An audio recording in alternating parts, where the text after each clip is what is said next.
Good afternoon or good morning wherever you are in the world, and welcome to the Elsa B. Smith Show. This is the show called the 21st Century Flower Power, Flower Wisdom for Modern Life. And my guest today is a lady who likes not only flowers, but chocolates as well. So we are in good company here. We are indeed. Chocolate.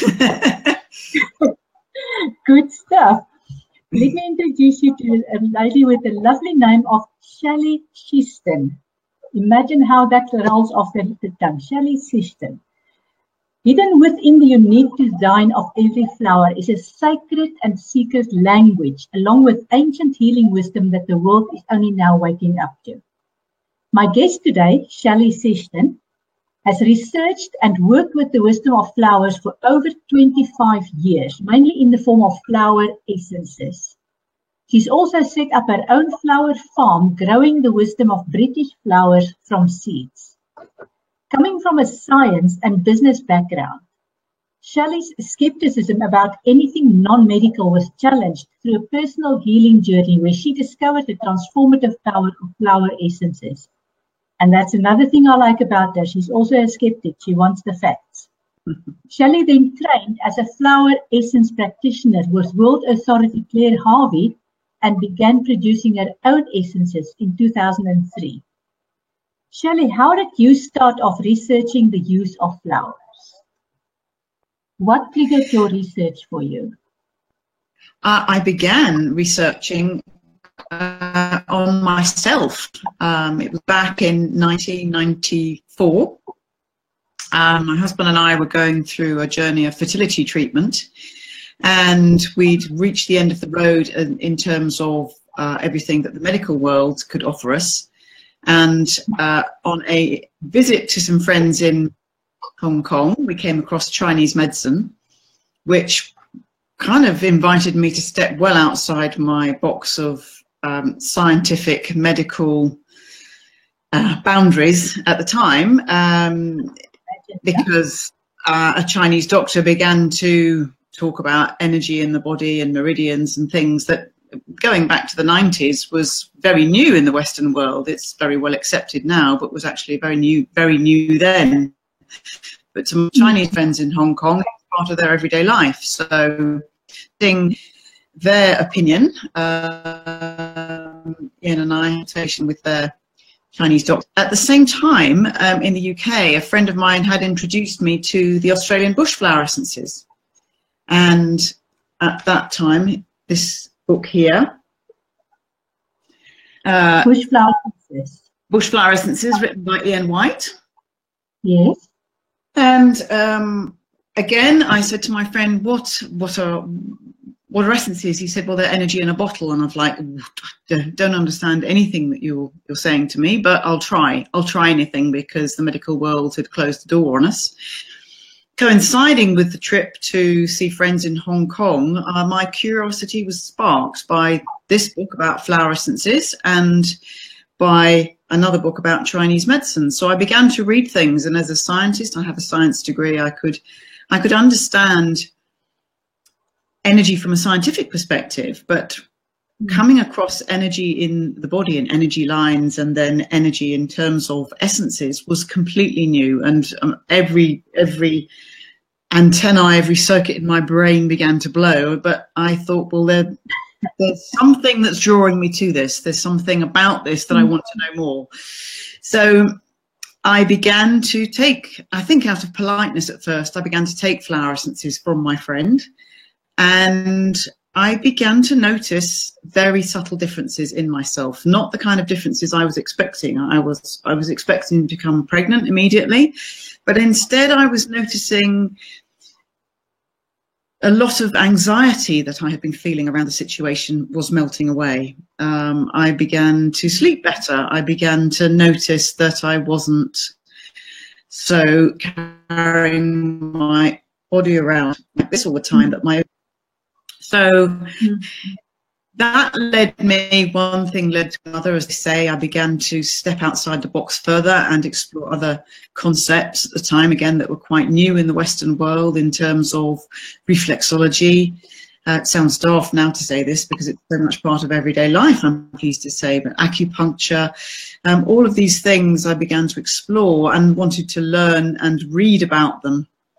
And I began to do courses in them, studied kinesiology, and that led on to finding a course about flower essences, which once I found Claire Harvey and the flower essence course, having worked myself with flower essences, specifically the bush flowers and a few of the bark flower remedies, working with flower essences myself for about 3 years and knowing the difference. When I met Claire Harvey on her course, I was aware of a whole new world opening up, a new world of knowledge, a new world of wisdom, and the course itself studied at least different flower essence ranges from all over the world, from the Pacific essences to, just grabbing some of the books here, to the Alaskan essences here, Perelandras from, excuse me with the camera, Perelandras from America. So all kinds of different essence ranges were coming into my remit, and this, the course itself, part of the research was to get case studies, to work out our own ways of working with clients. And that led, again, one thing to another. And from 2 years of study of flower essences, I then felt able to set up my own consultancy, which I did with flowers. So the study of flower essences itself led me further into the study of nature and what I call the wisdom of nature. And part of that was to understand something that at first my school trained and school educated and university educated Western mind was ready to dismiss before I began my own research. And it was to uncover a world of knowledge that is as old as the earth itself, and that ancient cultures and indigenous cultures such as the Aborigines, the Native American Indians, it's very much part of their everyday life. It's part of their understanding that the earth is a living, breathing, speaking organism, a speaking, like you and me, body of knowledge. And this knowledge is there in a very subtle way that we are just not attuned to and not taught about in our everyday Western world. And my research with essences and my own study with essences led me further into that world, out of curiosity to begin with, and then out of sheer fascination. And I have a saying that you don't know something until you know it. And the more I began to uncover and realize, and this coincides doors opening through the 90s and the early 2000s on new science that coming to the fore in the Western world, again, exploring, merging, if you like, quantum physics and relating that to a lot of the ancient wisdom that has been around for millennia, and making sense of a lot of the wisdom that existed and making sense of it for Western minds. So you are linking quantum physics to flower essences. Yes, indeed. Fascinating. What do you mean by flower power and flower wisdom for the 21st century? Really what I mean, I'm going back to the knowledge again that my own science taught me very much about physical matter and physical energy. And the quantum study of science, quantum physics and quantum science looks at everything from an energy perspective. And again, if you go and talk to ancient cultures, they kind of, that's where their world begins. They say, sure, everything's energy. And they say, sure, everything's connected. Why are you even questioning that? And quantum physics has begun to bring this point out into the world, that what people thought, when they break down, I was used to working with molecules in my chemistry and biology degree, molecules of DNA, for example, and studying genetics and the DNA molecule. When you break our own molecules down into different particles and to electrons and into smaller elements.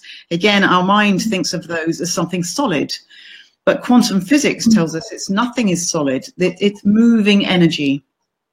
It's packets of energy. It's frequencies of energy that's all interacting together to form this kind of quantum soup. But out of it, in a random way either. It's in a very structured, organized way that this all works. And it comes together, if you like, for us to see visibly in how chemicals bond together, how molecules bond together to form neat structures. But on a vibrational level, scientists do look at everything in forms of resonance. And again, if you transfer that over to the metaphysical world or the world of our indigenous elders, they will say, sure, everything is energy. And because of that, we're energy too. So we, again, tend to think of ourselves as solid matter. But in fact, you break us down into our cells and cells into molecules, into sublevels. We are the most amazing symphony of energetic interactions, billions happening at the time. So we are layer upon layer upon layer of dynamic energy. So when I came across essences, which the more I looked into those, were talking about energy as a flower. A flower, again, not being solid in its form, but a flower itself having an energetic signature to it. Then if you marry the energetic signatures of what exists in nature to the energy of us, I began to piece together the fact of this quantum nature of our reality. There is more to it than we are led to believe or allowed to believe in terms of how we look at ourselves and how we look at nature. So every flower, what I learned is everything in nature has its own energetic signature. So if we look at a tree or a flower or any element of nature, we look at it again through what we see through our eyes. But part of that, there is a bigger part of that, as there is a bigger part to us, to the flower or the tree, and part of that is its own unique essence. And essence is, if you look up the dictionary definition of essence, essence is spirit, fundamental nature, core meaning, the heart of something. So when, again, elders of our earth believed that earth was a living, breathing library of information, and to read it, it's a bit like tuning into a radio station.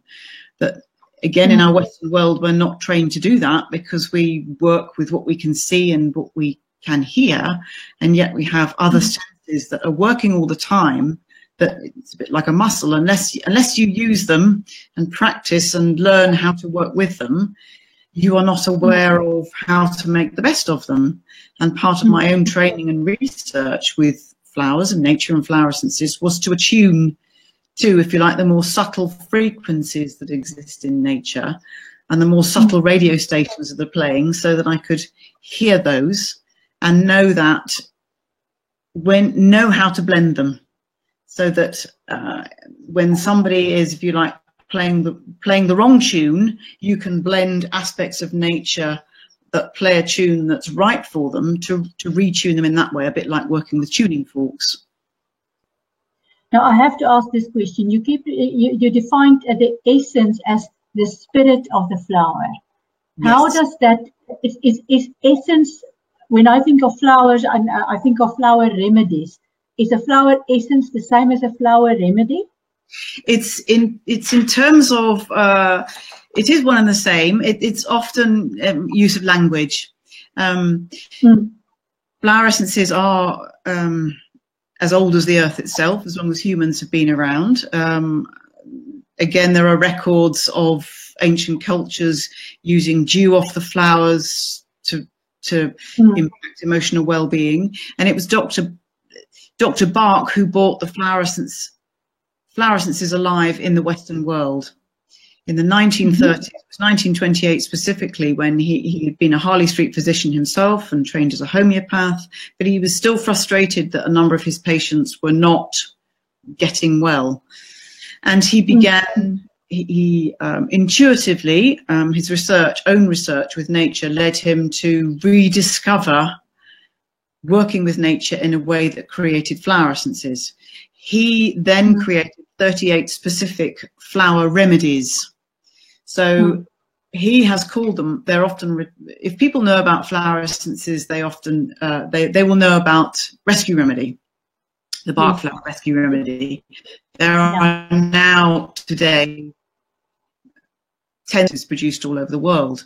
So the Bach Flower Remedies are essences, because Dr. Bach captured the essence of nature in water as the carrot for this type of medicine. And when I say medicine, essences as medicine, I'm using medicine in the way that, again, in ancient cultures talk about medicine.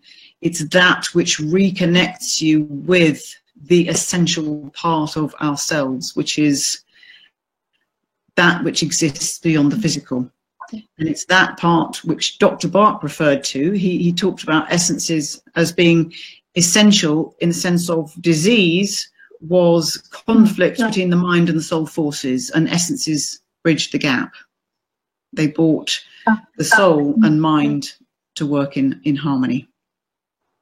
If I understand correctly, a remedy is like a homeopathic remedy, diluted to the point where there's only the memory left. Is that the same as what you do with it?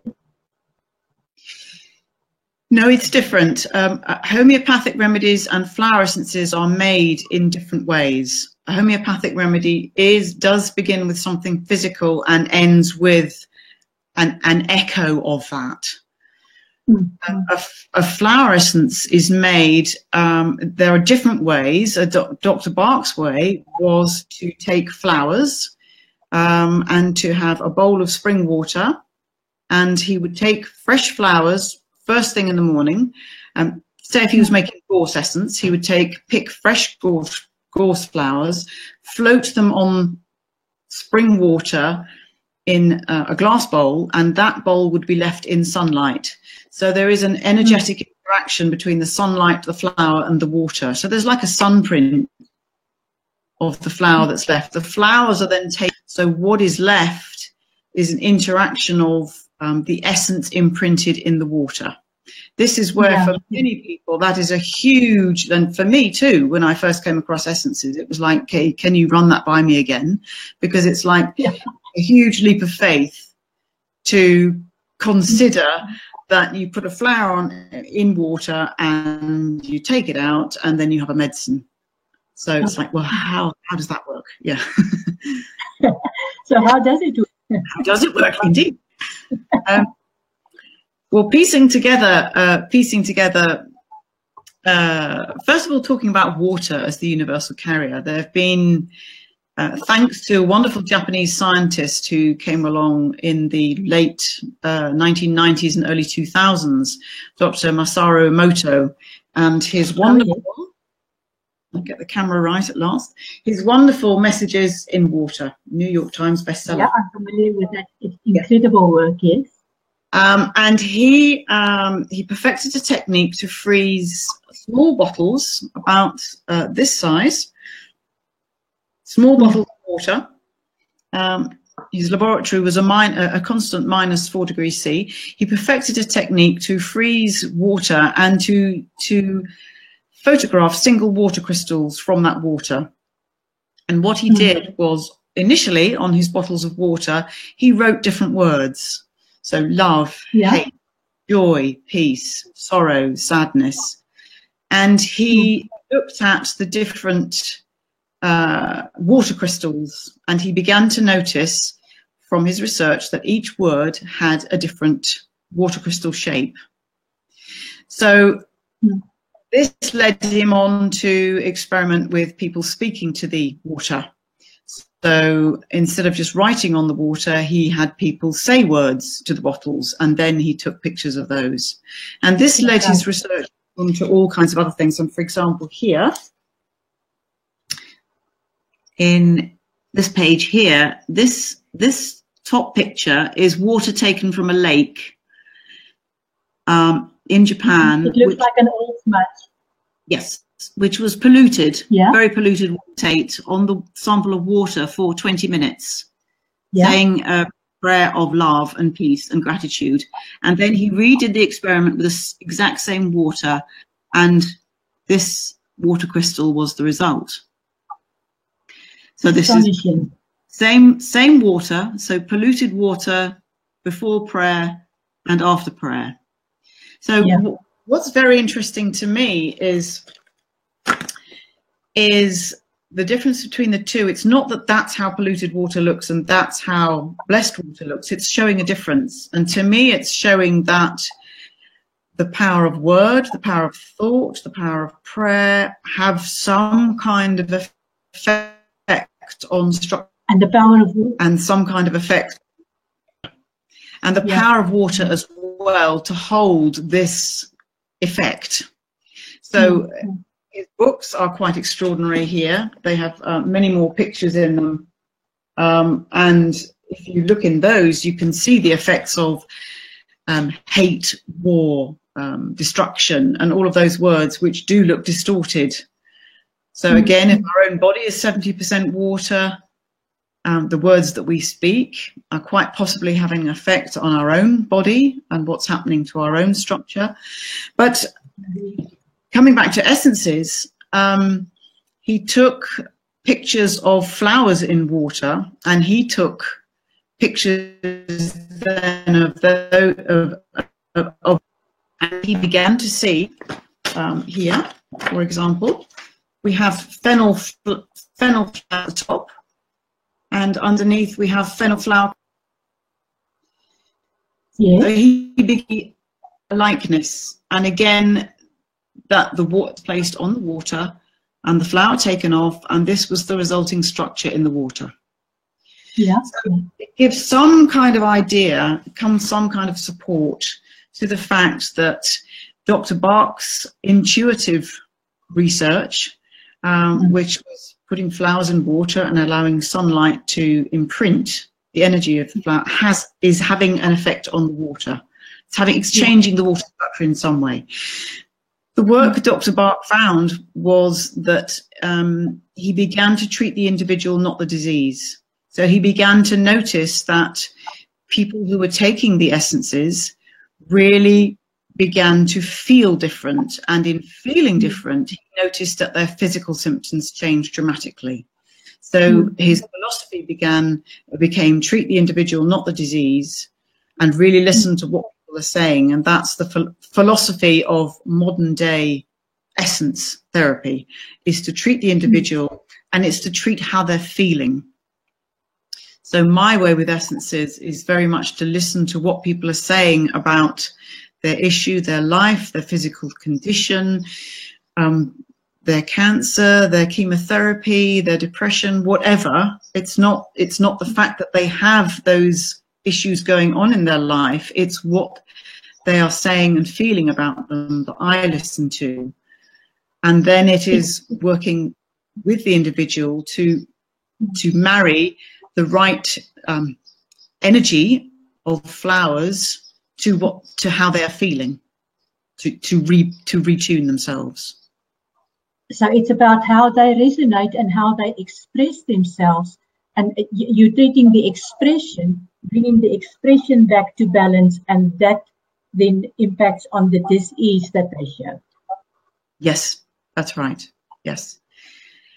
And again, I say it is a leap of faith to take a flower that you imprint in water, and then to take that water in the form of drops from a bottle here, that you put drops of this under your tongue, or on your pulse points, on your heart center, and to begin to feel different. And that's, as most flower essence practitioners do, they listen for how people are feeling. And to notice, it's not so much the physical, it's to notice, first of all, how people are feeling. If they begin to notice that they feel different. So I'm working a lot with people at the moment who are have high amounts of anxiety. And that, of course, anxiety does have enormous physical impacts on the nervous system, on how people can sleep or not sleep, and many other things related to the nervous system. So rather than asking them, focusing on questions about the nervous system, in terms of working with essences, I'm asking people, as they begin to month by month take the essences, it's to quantify in some way how they're feeling, what levels of anxiety are they noticing, what change they're noticing in anxiety. Is it important for your client to actually have it? Or do you get people who believe in this and I'm desperate, I'll just keep trying? I get all kinds of people, to be honest.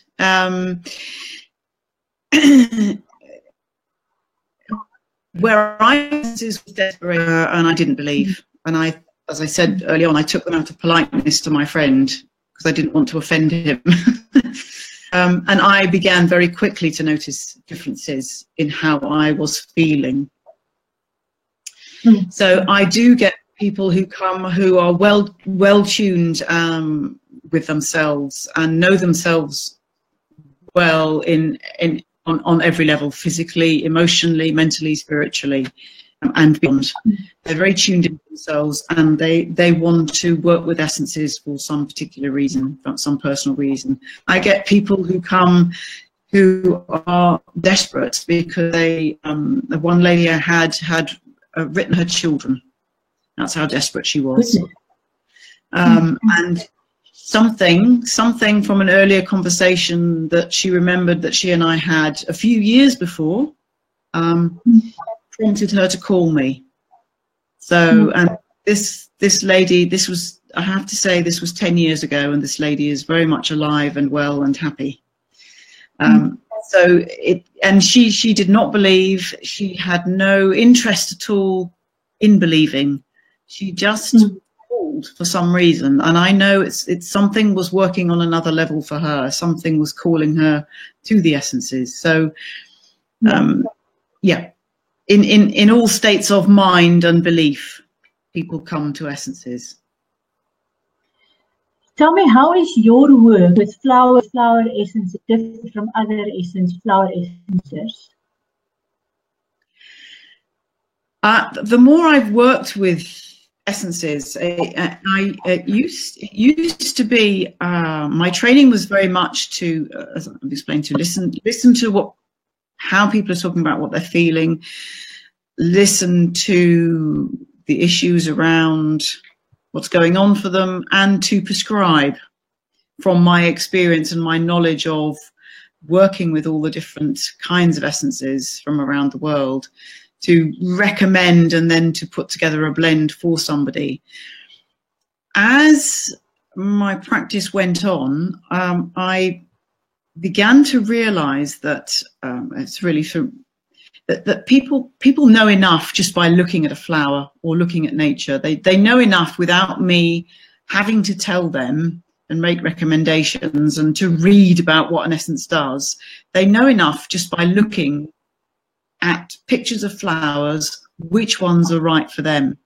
And this is again where there is a subtle language that goes on in nature. There's not only a subtle energy field to a flower, but there's kind of a hidden geometry which is beautifully explained in this wonderful book. The Hidden Geometry. And the name of the book is The Hidden Geometry of Flowers. Yeah. By Keith Critchlow. I'm not going to master this camera, am I? There we go. Got it. Thank you. And for example, we have here, if I may show you.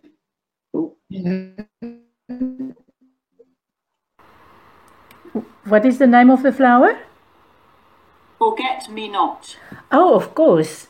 Of course, it's beautiful. Very tiny. Yeah. But there is a geometry. Yeah. And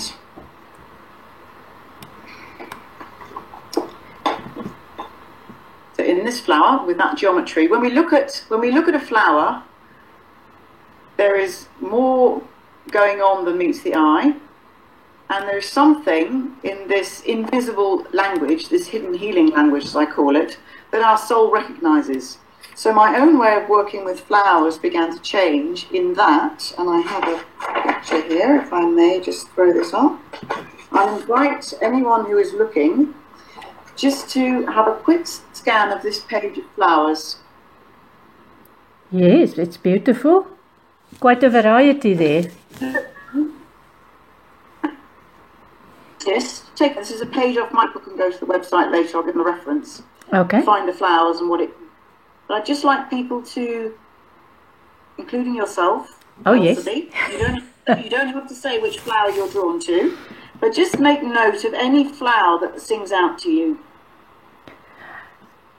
Well, I was actually looking at your website earlier today, and the one that really drew me was the daisy. Okay. That will be this one, Oxeye Daisy. That's the one. That's the one. Yes. Okay.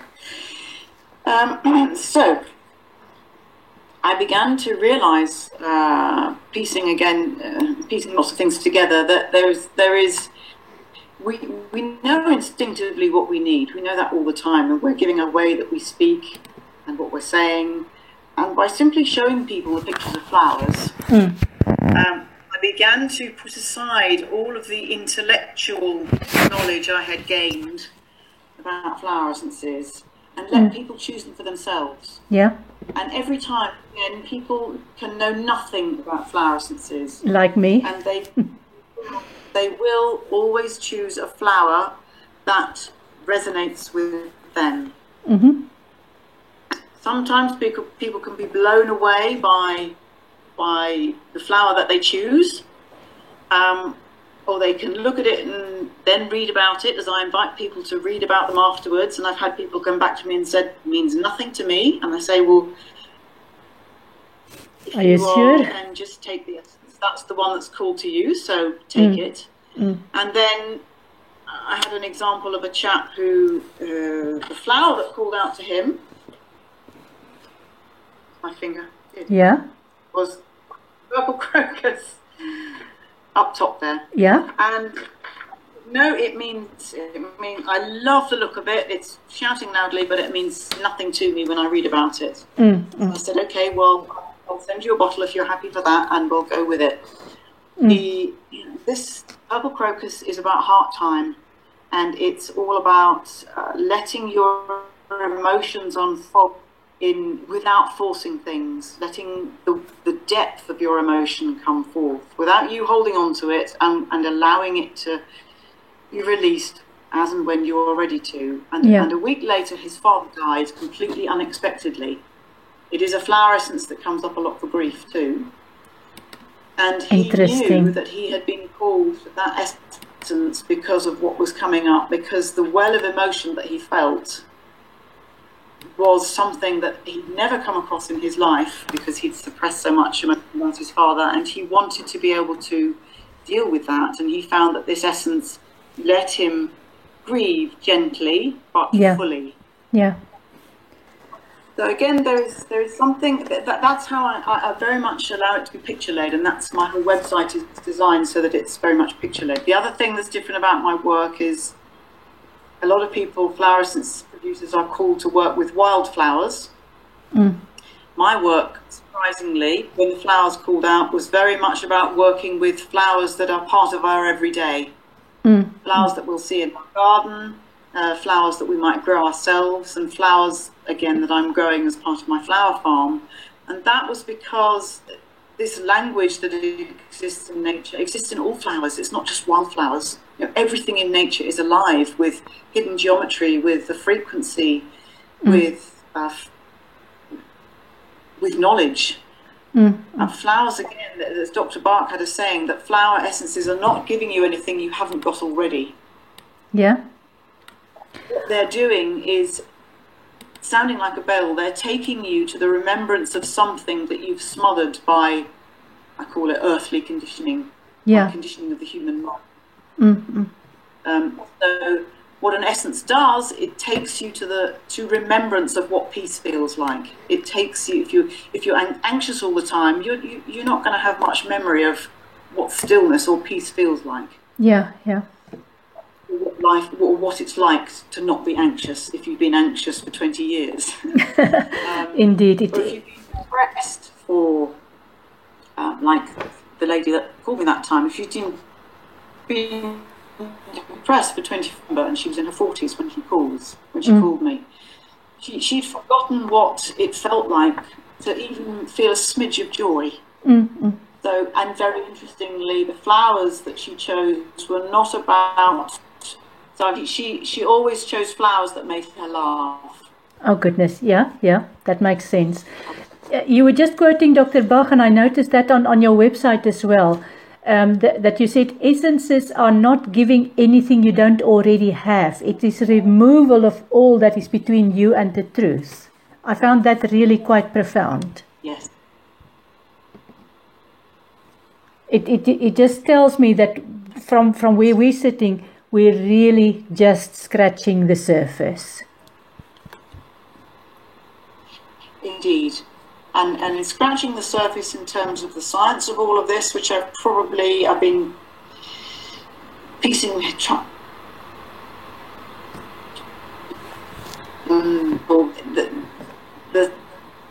science and what to explore now beyond this condition to understand about science and boundaries and perceptions. We really are, I agree, begin just scratching the surface. Indeed. And thank goodness for pioneers who have given us just that in a sentence as something to hook onto and to explore. That is absolutely fascinating. Shelley, while you were talking, I was flashing your websites, the names of your two websites on the screen. The one is www.shelleysishton.com, and the other one is still on the screen. It is called theenergycenter.com. So that is where people can contact you to get more information. There you go, yes. Theenergycenter.com. The link is not clear. Yes. We've had some technological challenges today that might us reach for the Bach flower remedy, but but we managed.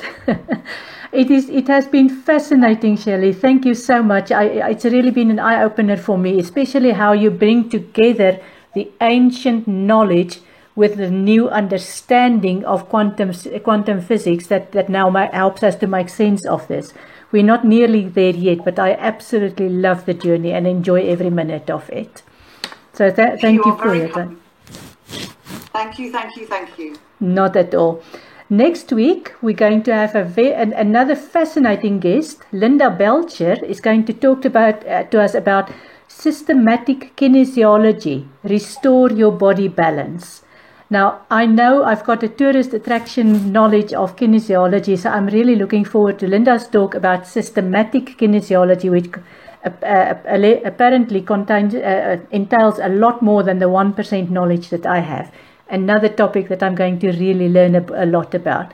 So I'll see you next week at 4 o'clock British Summer Time. Thank you and goodbye.